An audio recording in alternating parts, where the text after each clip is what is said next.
Hey guys, MCU Collector here, moving right on into the next video in the Hasbro Marvel Legends series, Captain Marvel Wave Kree Sentry Build-A-Figure. This is one of the two comic figures in the wave. This is Genis Vell. What an awesome looking figure. Now this one we had first seen at San Diego Comic-Con when it was placed after the panel inside the display case. Now the funny thing is this figure was not supposed to have been shown at Comic-Con. I remember going down there and Dwight Stahl saying, wow, okay, Genis Vell. I didn't know this was going to be out there. All I can say is Genis Vell. He couldn't say which wave it was going to be from or any information because it wasn't supposed to be out there. But we knew it was going to be in a Captain Marvel wave, of course, right? But really awesome looking figure. I really like the way it looks. So some really cool things. Some things similar to the Grey Gargoyle, but just an awesome looking figure. I'm really excited to open this guy up. So we'll look at the side artwork. Looking really awesome there of the Genis Vell. Really like the way that looks. And you can see on the back we actually get the same image of him there. Now let's check out that bio. And the bio for Genis Vell reads, born of a Titanian Eternal, Genis Vell possesses indomitable strength and uses powerful nega bands to channel incredible energy blasts. You guys don't even know. It took me about 5 or 6 different takes to say Titanian. Crazy. Let's go on. Okay, and there is the UPC for everybody. Now let's get to it and open Genis Vell up. Okay, and here is the Genis Vell figure out of the package. Pretty good looking figure, but there are a couple of issues with it, which I will go over. But real quickly, so I just read up on Genis Vell a little bit, not a whole lot, but he is actually the son of Mar-Vell. He's gone by Legacy when he first debuted, then Genis Vell. He also became the third Captain Marvel, and he also used the name Photon at some point. So pretty interesting. This is probably the figure a lot of people are really most looking forward to, those that really collect the comic figures, and maybe not so much the MCU, because this is an awesome looking figure. If I was a big time comic collector, or if I preferred those over, this would obviously be the figure of the wave for me. And it is very high, I will tell you that, but definitely some problems with it. So as far as accessories, the first thing we'll get into, he comes with a pistol, or some kind of cosmic looking pistol, which is pretty good. We'll look at that a little bit closer when we take a close look at the figure. But here we have the last piece for the Kree Sentry Build-A-Figure. This is the right leg, and just like all the other pieces, metallic purple, metallic gray, silver. So can't wait to get that thing put together and take a look. What I could tell is that it's going to have fairly decent articulation. Size will just be okay. But we'll look at that when we get to that video. So here we have the Mar-Vell. Now this one, just like Grey Gargoyle, is actually using the same body mold, which is the Grim Reaper body, which is not a bad choice. I think it works very well on this figure, but there are some other things to it. So I'm not going to go over the articulation, except for the head, because this thing is, you could see, crazy wobbly everywhere. Like, what was going on with this thing? It sits very, very high on the neck. I mean, you could see the ball peg right there. So I don't know what was going on. It's just weird the way that is. The hole's not very deep, so it just sits so funky on there, and I just like why? Like, look at how that looks when you want to get him to look up. Like, what happened there? Like, that does not look right. So that's my biggest problem with the figure. It's actually really my only problem with the figure. But that's kind of something I can get over. It's just, wow, you know. And then he has these added shoulder pieces here that hinder a little bit, so he's not going to be able to get his shoulders all the way up. This is a little pliable, so it's going to bend and give in a little bit, but really not a whole lot. So this is already on a shoulder that's pretty tough. So I think even without those there, if you get it all the way up, what ends up happening is it ends up chipping into the shoulder, if I remember correctly. So you definitely want to be careful of that.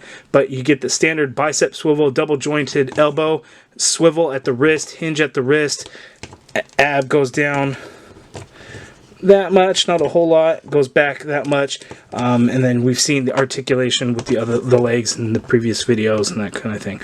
So there it is. So now let's take a close look at the figure. Okay, so here's an up close look at Genis Vell. So he has a lot of awesome metallic green throughout this figure. The paint itself of the metallic green looks very, very good. You can see like on the arms and on the legs, comes off looking very good. The torso piece here and here, I really like the way that looks. I think it comes out looking very good. The plastic parts that are of the green plastic, such as his hands, and then like here the shoulder pieces, the helmet, those look good as well. There's a nice metallic to it, and again, it's kind of that marbly look with all the metallic colors that I've been talking about throughout this wave, like Captain Marvel, Yon-Rogg, even the Build-A-Figure. So I really do like the way that comes out looking. Now this figure also has some glitter. This one's definitely more of a glitter look to it as opposed to like the specs of the Great Gargoyle, because these are actually a little bit shiny and it's into the plastic. Now in this, because it's a darker color, almost a black color, it's either like a really dark gray or a black. It doesn't look as translucent, except for when you get into like certain spots, like here on the leg. If you look at it under bright light, it almost looks like it's a little translucent.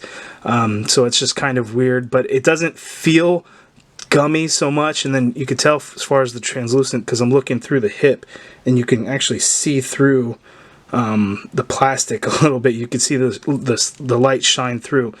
So there's a little bit of translucence to it, but there's no gummy feel, which is great, because I do not like that gummy feel of the Great Gargoyle, but really cool. He also have this band here that goes around his chest.